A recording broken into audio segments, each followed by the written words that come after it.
and welcome to Wise Women Wednesdays. My name is Jennifer Regular, and I am the Soul Illuminator at Lighting the Path and also host of this show, which is such an honor because I get to bring women from around the world to be able to share their journey, their perspectives, and their message to be able to help you to gather the courage and the strength to really become who you came here to be, so that you can come do what you came here to do, to live out your mission and to express who you are on the soul level and inspire so many people.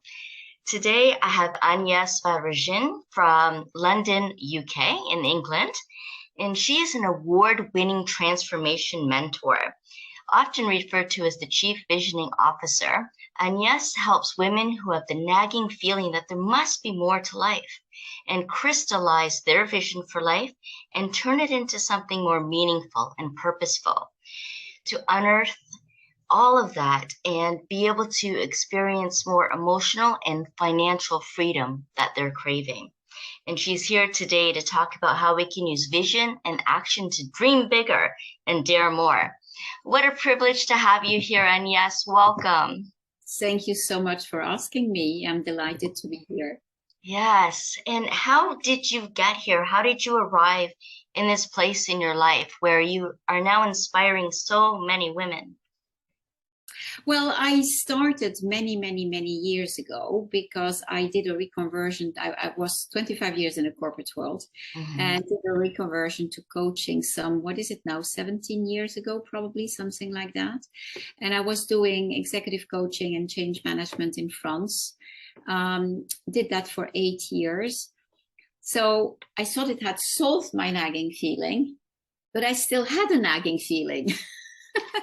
Because actually I was doing what I love doing, but I was doing it with the wrong people. I love working with women, and I'm an entrepreneur at heart. So I wanted actually to be working with women entrepreneurs. And so life stood in the, so I was very successful in France, but meanwhile, my personal life fell apart.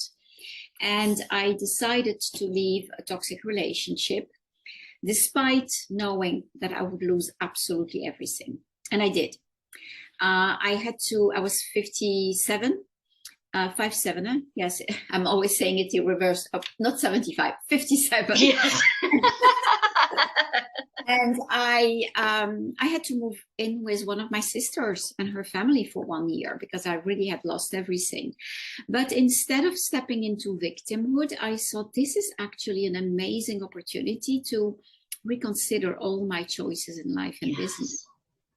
And so, to make that part of the story short, 2 main decisions came out of it. The first one was that I no longer wanted to work with executives and the corporate world. So I chose to work with female entrepreneurs, and I picked up my phone and I was renegotiating a very big contract with an oil and gas company in Budapest. And I said, I'm no longer working with the corporate world. So that was a very scary decision because it could have solved my financial situation. I mean, we're talking about contracts a la 20,000 euros, more or less. That's more or less the same in dollars. But it felt so right. It felt so right. So just decided it. The second decision was, where am I going to live? Because my roots are Dutch. Both my parents were Dutch. I grew up bilingual, bicultural. That's the Rhijn part of my name. And then I have lived most of my life in France because they met in France, and I was born in France, and I've spent over 50 years in France. And I have never felt home in the Netherlands. I've never felt home in France. So where do you go? And my daughter back then was finishing her first year at London School of Economics, and she knows me extremely well. And she said to me, Mommy, you have to come to London. It's so much you. So I didn't give it a second thought, and I decided to move to London, except that I didn't have the first cent to move to London. And so I turned to a private Facebook group from a program that I had bought, and I said, ladies, how can one have a roof in London when one doesn't have any form of income or savings? And someone said house sitting. So the shortcut to that is that I left him in August 2014, picked up the phone to the corporate oil and gas company in December 2014, and in July 21st, on the July 21st, 2015, so a little over 7 years ago, I arrived in London with 2 suitcases. I was 58, no income, no savings, just 8 weeks of house sitting. And the ball started rolling. So a week later, one of those ladies in that Facebook group, she said to me, Agnes, we have known each other for so many years. Let's have coffee together and finally meet in person. And so we did. It was early August. And she said to me, Agnes, you should be joining the Athena Network, which is a female business network in the UK.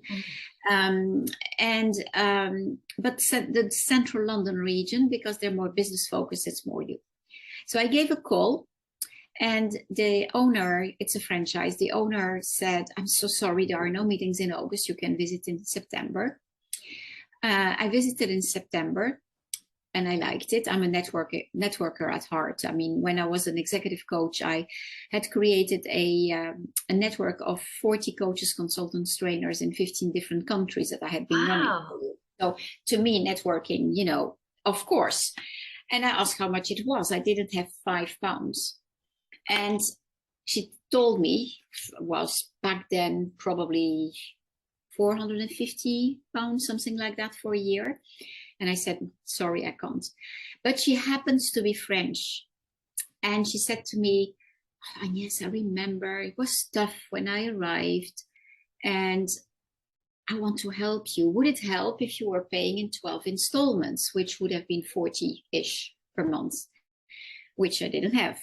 But I thought, yes. So I said yes. I joined the group in October. I was still house sitting. So house sitting meant, I don't know how it works in the US, but meant no bank account, because you're not a resident. You don't have an address. Right. A bank account. So I was living with my French visa, which makes it extremely expensive because of the exchange rates, of course. With the money that my sister was putting on my account from the furniture that I had, that she was still selling for me. That's what I was living with. And so I joined that group in October, and in November, so the intention was to set up my mentoring business, which of course doesn't work when you arrive in the middle of the summer somewhere. Yes. Usually people aren't there. Right. And so in November, she sent out an email to everyone, the members, and she says, I'm selling the franchise. There are 3 territories. You can buy 1, 2, or 3. I still didn't have £5 of my name. And I didn't give it a second thought. I sent her an email, doubled by a text message, both in French. And all I said was, it's for me. It's the 3 territories. I don't know how I will make it, but I will. We're talking about £10,000s of pounds here. And so what I thought was universal laws. There is one law that is called the law of polarity. For one thing to exist, its opposite must exist. So in other words, if there is a problem, there is a solution. Right. But to find the solution, you must think out of the box. Because in that box, it was saying, oh, I would love to, but I can't. Simple. So I thought, what do I need for myself? And I thought, actually, money doesn't define my level of happiness. In our conversation just before the recording, I told you at no moment have I ever felt poor. Yes. Despite the fact that I had nothing left.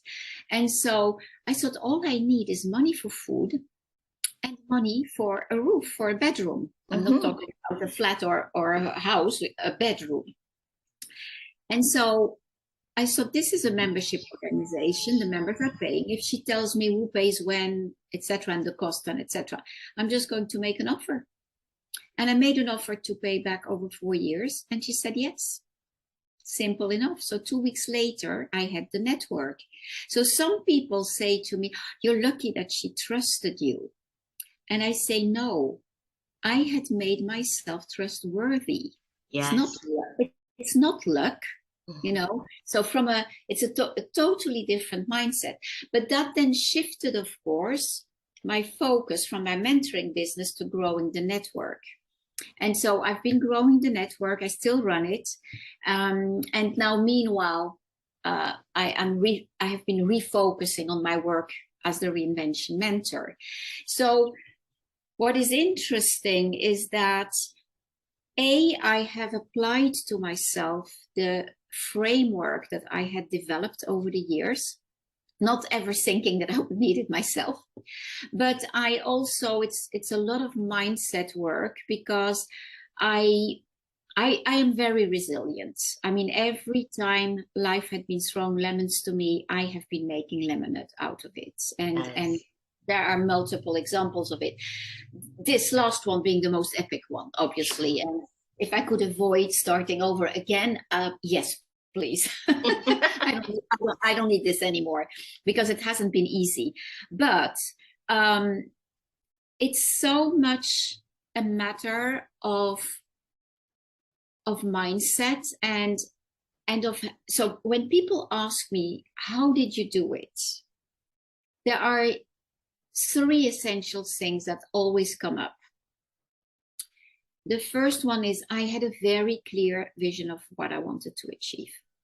And I've had a very clear vision of what I didn't want anymore in my life. The second thing is I knew how to, and I run workshops on it, I knew how to handle fear as a fuel instead of letting it paralyze me. Because as you can imagine, I've had a few panic attacks at 3 o'clock in the morning, wondering how I would make it to the next day. Yes. And the third one is taking action. And so these are, that's at the core, but the mindset makes a huge difference. You know what's interesting? My first name, if you look at it, the Y is capitalized. Yes. And that is because I say yes to life. Mm-hmm. And interestingly enough, when I left this toxic relationship, it has been truly life transformational, to the extent that I say today that I'm grateful that I had that relationship, because I wouldn't be who I am without it. But interestingly enough, my first name in French is pronounced Agnès, but you spell it like Agnes in English. And I hate Agnes. Oh. I totally dislike it. And my mother had her first French lesson when she was 12. And one of the girls was named, in Dutch, it's even worse than Agnes, it's Agnes. And the teacher translated that name into the French version and said Agnès. And my mother, at the age of 12, decided that if she would ever have a daughter, she would be named Agnès. And here I am. So I love Agnès. I hate Agnes, but everyone says Agnes. Oh. I have started because an American coach introduced me in writing to her network, and she wrote between brackets to be pronounced A-N-yes. And I thought, that's a great idea. So I started using it, but then the feedback I got from people was, oh, the yes in it, it's so much you. So I took the hyphen out, but if you don't capitalize the Y, you don't see the yes in it. Right. So now my only inflexibility in life is that the Y has to be capitalized. It has become part of my brand, but also my identity, because one day I thought, from a numerologic point of view, I thought, there's only one letter difference. I'm curious what the difference is between Agnes, if you prefer, and Agnès. Same letters, just one difference. And the difference is massive. And I was Agnes before that relationship, and I am Agnès now. Yes. Oh. That transformation is really visible. And that's why I so much insist on the name being pronounced the way it should be and written the way it should be. So interesting that the work that I do has to do with in fact, let me rewind. The women that I help are women who are 40 plus, are professional, but have that nagging feeling there must be more to life. Yes. So they do not necessarily know what has to be different, but they know that they have to do something about it. I tend to work with alpha women who take action, not the women who just complain about what doesn't work and don't do anything about it. So they do take action. And I then help them completely revisit their life and therefore their business. If they already had a business, if not, they want to create a business. But everything is, so I have this whole practical approach to it, but also everything around how you think and how you approach life. I always say, when you work with me, you have the best of two worlds, because I'm very much left brain, systems, tools, organization, that type of things. And I'm very much right brain. So I'm very much into the law of attraction, into neurosciences, quantum physics, etc., and being connected to your soul and spirituality and etc. And I don't believe personally that you can be successful, whatever that means to you, if you are only the one or the other. I think we need both. Yeah. And that's to a certain extent where the left brain is where the action part comes into play. You know how many people are into the law of attraction, and they think that because they have a beautiful vision board and they do affirmations and gratitudes, etc., then it will happen. But well, if they don't take action, nothing will happen. Right. Because you open yourself by having that positive mindset, you open yourself to possibilities, which is what I did when I arrived here in London. You open yourself up to possibilities, but when the opportunities are there, you need to take action. You need to do something about it. So it's easier for you to recognize them than when you focus on what doesn't work.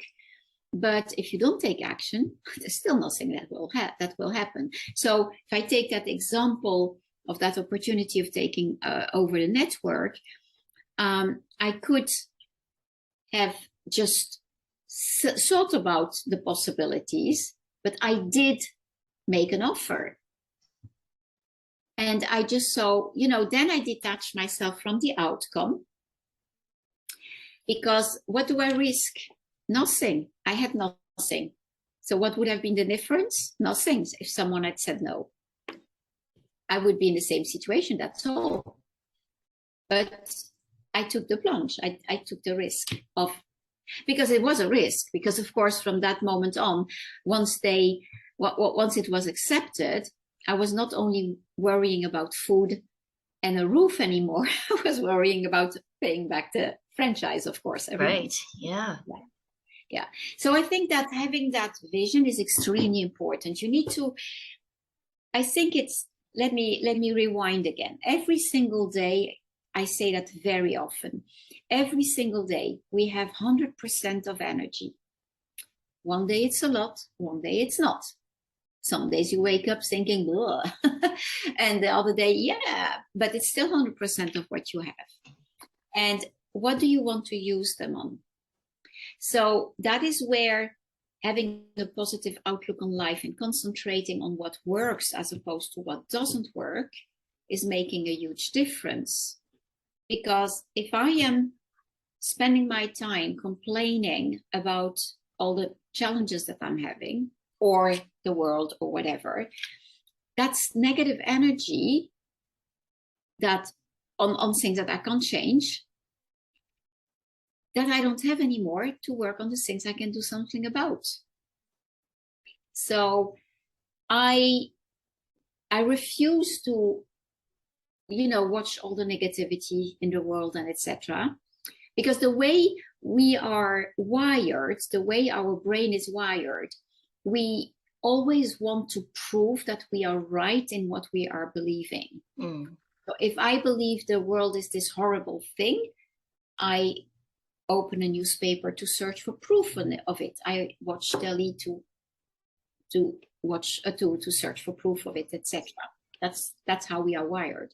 So, law of polarity. If the ugly exists, the beauty exists as well. So what do you want to focus on? I focus on beauty. I focus on what works in the world. And in doing that, I'm raising my vibration. And that's where the law of attraction comes into play. We know that whatever level of vibration you have, it's attracting everything that's at the same level. So if you are at a low level, of course you will attract all the wrong things to you. If you're at a higher level, that's where you start having the opportunities and etc. I said probably less than a week ago, I hadn't done interviews for a while. I do them profusely, because I want to share that message that it's never too late. And no, it's never too late. But circumstances, etc., focusing on other things, I haven't done interviews that much lately. And I put my mind, my focus on, I want to do interviews again. And you reach out to me and you say, hey, and I've had over the past few weeks 4 interviews. Oh, amazing. So what you focus on expands. Yes. Yes, everything lines up according to what you're putting out there, you attract. And like you were saying, when you focus on the negative, when we think of negative, it lowers your vibration. And in the positive, it increases your energy and vibration to be able to attract. Absolutely. And I love how you talk about mindset. Like you said, you never considered yourself poor. You had an abundance mindset, a prosperity consciousness, and that really cultivated this rich life for you of many different experiences. I can see why you'd be the queen of reinvention because you've experienced it and you've recovered from it and you've grown from it. And you see the deeper truth of what's really going on, like how you're grateful for that relationship and what it activated and awoken within you to be able to become more of who you were, even though you lost yourself, you lost everything. And sometimes we do lose everything to gain everything. It's like a whole reset. It clarifies what it is we truly want and what we're truly meant here to do. And we continue to evolve with that throughout the lifetimes. And you say you're in the corporate world but you're more of an entrepreneur. Again, mindset, it's very different mindset of being an employee and being an entrepreneur. And of course, one's not better than the other, but that mindset specializes in the creation of the life that you're forming and the human experience that you're here to have. It's being clear about what you want. And that is, so often when I have a 5-week vision course, which is much, much more than just putting a vision board together. Because it's actually turning into action, and I give you a lot of tools to actually make it happen. But why did I go to the vision course? I saw that about something else at the same time, and I got sidetracked. I don't remember. Having that clear vision starts with being clear about what works in your life, what doesn't work, and what is missing. Right. And very often, now I remember what I wanted to say, very often I will have people coming to attend that course saying, but I have no idea what my vision is. Yeah. And that doesn't matter, because I have a process. I will help you identify it, because you know. But all the limitations that we have, all the beliefs that we have of this is not possible, stop you from actually seeing it.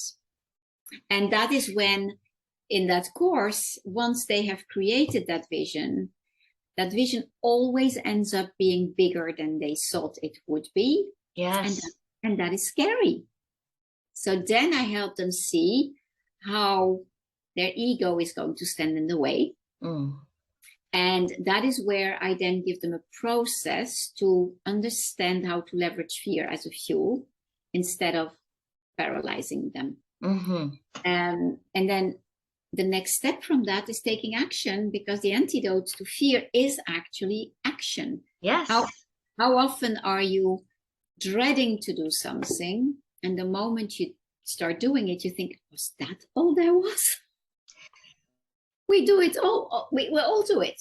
We all have things like that. So I believe that there are so many skills that we can learn, but that is why, to me, setting up a business, for instance, if you don't have the mindset work is fundamental. If you don't have the mindset, it's not going to work. So even if it's working in appearance for a while, at some point there will be a boomerang effect. It will hit you back. You need to have the right mindset. But also, mindset completely changes how you walk through life. Yes. Life is beautiful if you know where to look. Absolutely. What are you searching for?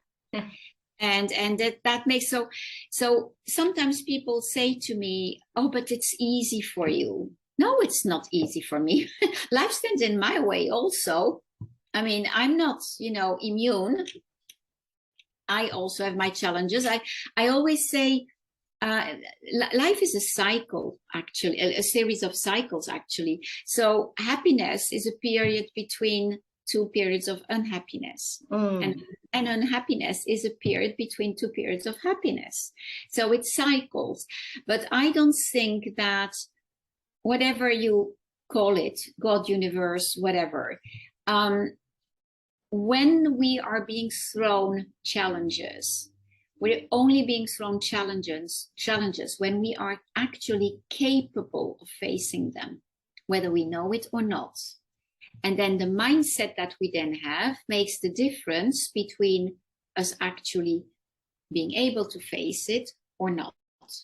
So that's where one will rise from their ashes and the other will stay at the end, at the bottom of the well.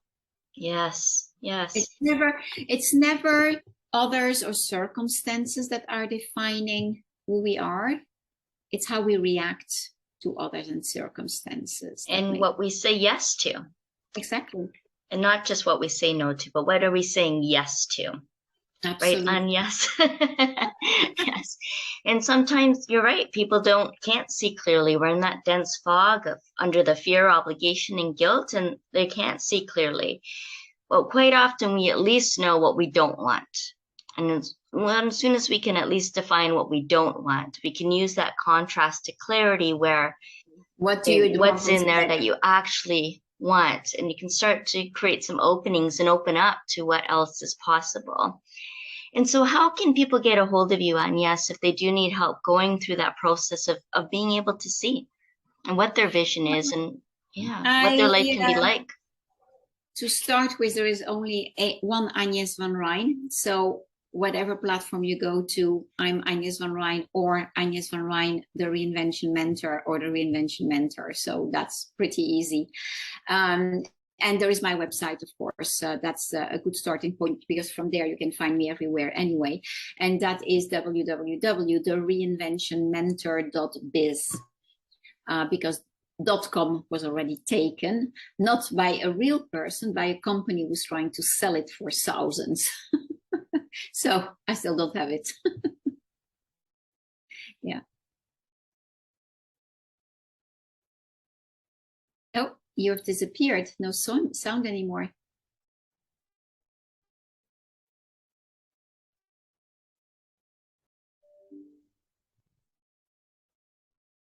I apologize for that pause, everyone. There was just a series of sirens going by that I didn't want to interfere with this podcast. So I had myself on mute there for a moment. So thanks for sticking with us.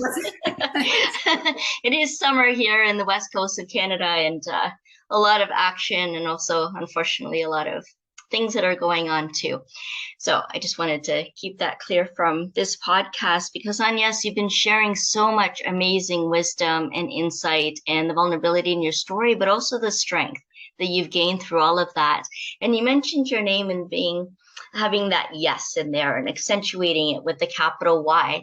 And I see it too as your why being in the center of who you are and what drives you, you know, that something more that you felt nagging at you that you're now able to express into the world. So I am so grateful that you're doing that, and you've came out of that toxic relationship to be able to truly, because of course we can survive it. We're not victims. We have the tools and capacity to do that, but we can also choose to really thrive and be able to live life more fully, compassionately, in who we are, and becoming that from the soul level, and being able to express that and do what you came here to do, which is now inspiring and empowering hundreds, thousands, maybe even millions of women around the world. And for each of you that have been listening, I'm sure has taken something away from this. And we'll have those links to connect with Agnes in the show notes as well. But Agnes, is there anything else that you would like to share with the audience today? Now I'm the one being silent because there was a motorcycle passing. So anyhow, my turn.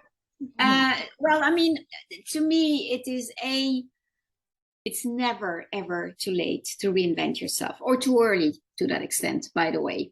I'm 65 today, now. Okay.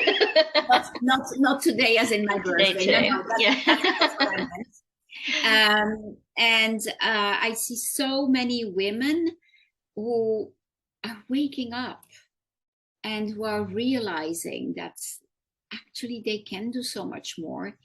But sometimes then the fear creeps in. Oh yes, but I'm too old for that. No, you are not. You are absolutely not. And the other thing that I always say, and it's on the vision board that I give to my participant, it's there as a quote. Don't let anyone tell you your dream is impossible. Because we are all surrounded by people who either are stopping us because they love us so much they're afraid that we are going to, make a mistake and be hurt, or they are envious because we are doing what they don't dare doing. Right. Don't let anyone tell you your dream is impossible, and surround yourself with people who will support your dream. I think it's Audrey Hepburn, if I remember well, who said, the word says it all, I'm possible. Yes. I think it's her, if I remember well. Yeah. I recognize that too. And of course, in my work, I specialize in helping visionaries to make the impossible possible. So I really get what you're saying. I'm possible. Yes. And really step into what you're here to do. Thank you so much for being here with us and sharing all that you do. Thank you for having me. And I appreciate each and every one of you that have been listening and watching here on Wise Woman Wednesdays. Again, we'll have the links for Agnes in the boxes, in the show notes as well. And you can always get a hold of me too. My link is in there as well. Thanks again, and we'll see you next time. Thank you.